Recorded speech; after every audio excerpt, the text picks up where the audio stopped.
Okay, so equity in transportation funding.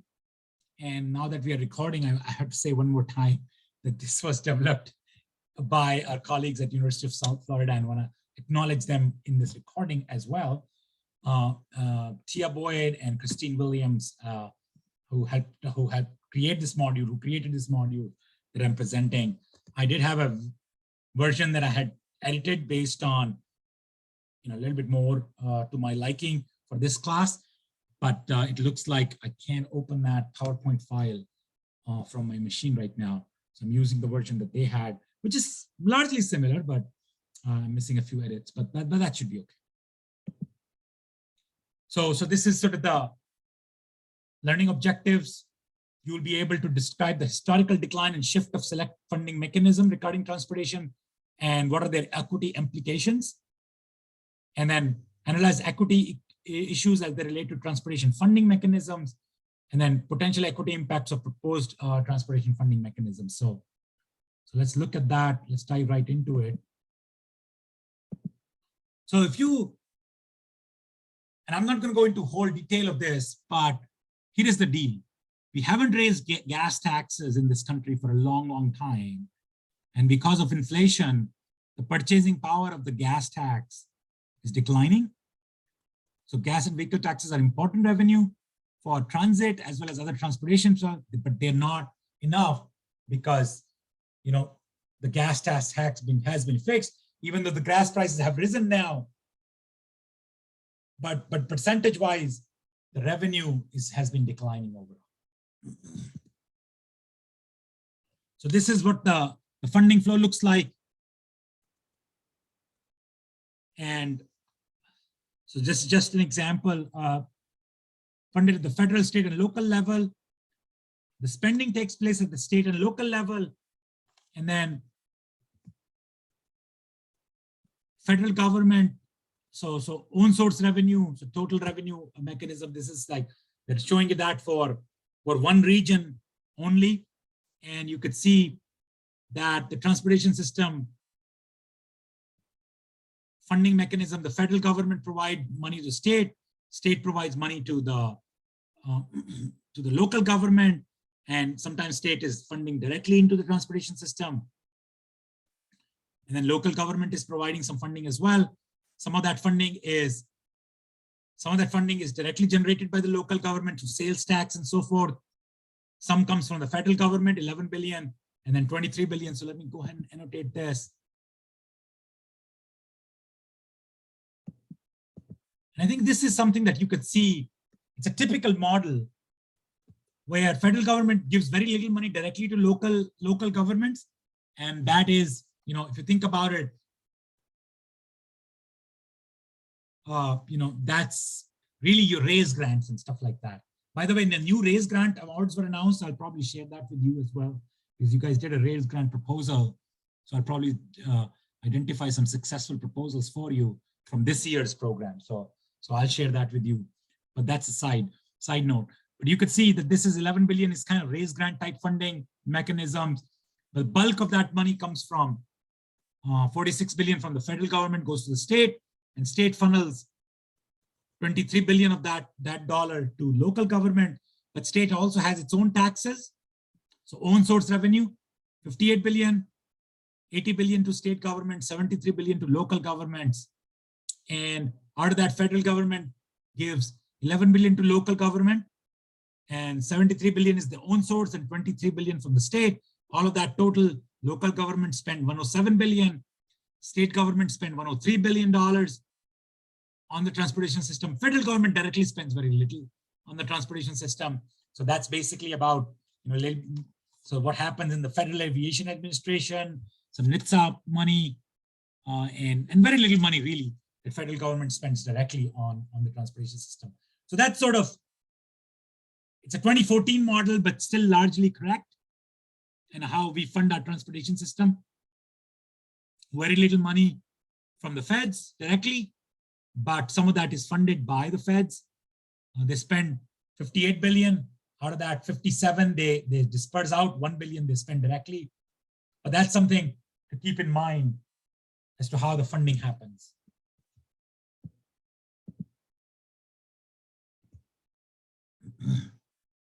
cents per gallon standard.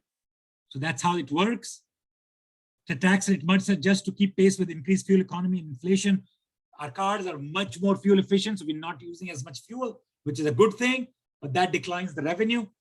So as you can see, the auto and truck VMT has been rising, but the real revenue per VMT is this gray line that's declining, and it's projected to decline even more. In 2035, it's going to hit 60% decline in the real revenue, which is terrible in terms of, like, if we can fund our infrastructure or not. So then you look at in Florida. So this is because this was developed at our colleagues in University of South Florida. They're talking about the declines. Counties own and maintain about 70,400 miles of road. 86% of their transportation budget on maintenance.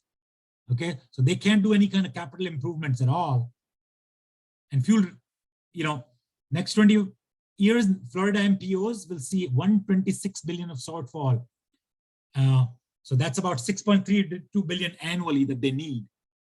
So every year they're going to be short by that amount. So this is just showing you a glimpse of what's happening with our transportation funding. It's declining in real terms.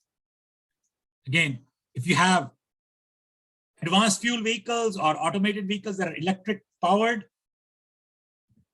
loss from automated vehicle VMT, and then if you have electric vehicles, you're going to lose on gas tax revenue even more. So, you're going to have even more loss of revenue. That's even worse. So what are the, so yes, so we have established that we are going down in terms of the aggregate revenue.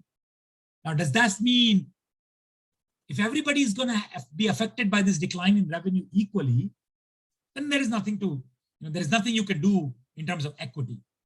But as I'm going to demonstrate, that is not the case. This decline in revenue that we are expected to, that we are already experiencing, and that we are expected to further encounter, it's going to actually have equity implications as well. Not everybody is going to be impacted equally by these equity issues.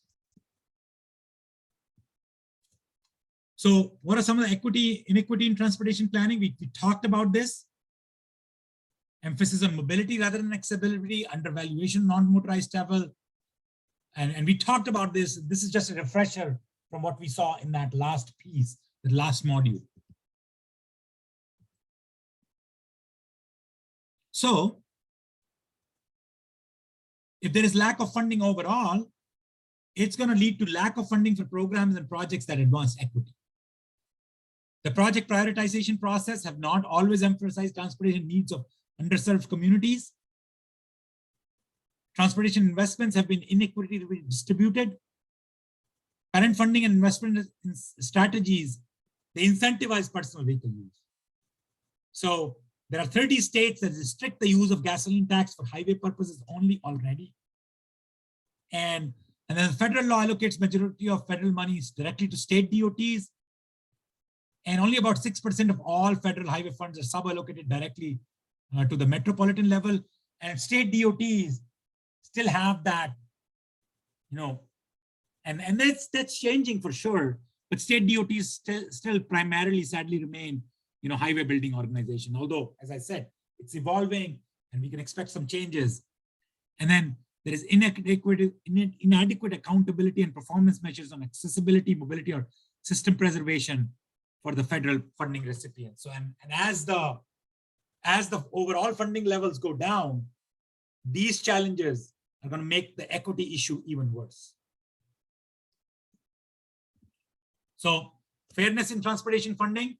So this is again about horizontal equity, who should pay, how much they should pay, from, where should the revenues be collected, where should they be spent, where should they be expended. So again, that brings you back a little bit towards that horizontal equity issue that I talked about in that previous module. Look at the household expenditure on transportation. That's been rising. So if you look at the transportation expenditure, the total expenditure for the household is rising. And you can see This yellow portion is rising as well. So you can see household average is about $9,737.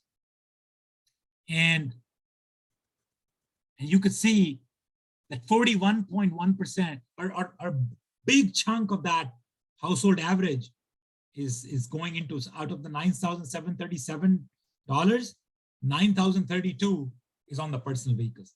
And that's a huge cost because we haven't prioritized other modes of transportation. That's a huge cost that every household must bear as they primarily remain sort of captivated by the automobile travel mode. For low-income household, on average, 0.1 to 0.5% of household income for most transportation taxes and fees. Higher toll levels and more comprehensive pricing strategies are expected to take a higher percentage. So if you sort of have these toll roads because our gas tax revenues are not keeping up, and you do those toll roads, you can probably achieve horizontal equity, but you have to be careful to make sure that you're not creating disparate impact on low-income households by doing that. Transit spending, you could see federal and state government, they dedicate most of their funding to highways. Local funding is more evenly split, but there is not as much to go around. So you could see the federal government spending 81 to 19, on highways. State is the same way. And then the local government is 61-39. So more money goes toward transit. But again, it's not enough in some ways. And money spent on highway also means that you're deprioritizing bicycle and pedestrian mode share as well. Historical underrepresentation of public transit operation in the MPO decision-making process. Federal transportation laws do not require an organizational voting structure that prevents bias in allocating transportation investments. So basically what happens is that board and voting structures, the board of supervisors that vote, they have a significant impact on outcomes of the transportation investment decisions, and they typically also have highway type bias or overrepresentation of suburban interests, and suburban communities, they prefer their car-oriented lifestyle, and that's an issue for sure. So transit investment, they are biased in a negative way. Sorry.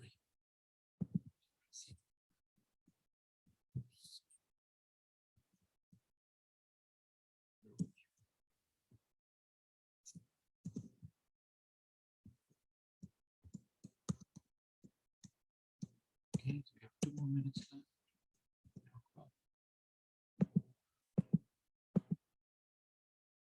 So how do we address this equity? So what I'm going to do is I'm going to stop here. So we're already at 7:28.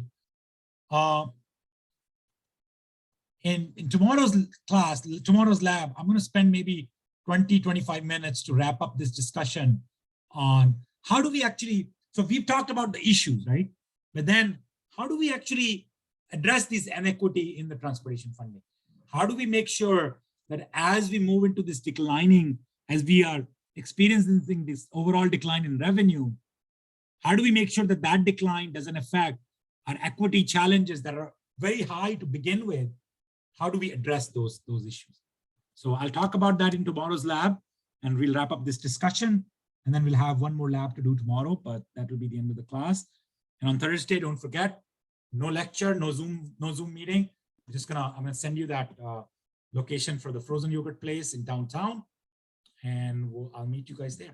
Okay, thanks a lot. Don't forget to fill out the student evaluation, and don't think I'm trying to purposefully mention the student evaluation right after I mention the frozen yogurt. So I'm not doing that purposefully. It's just happening on its own, organically.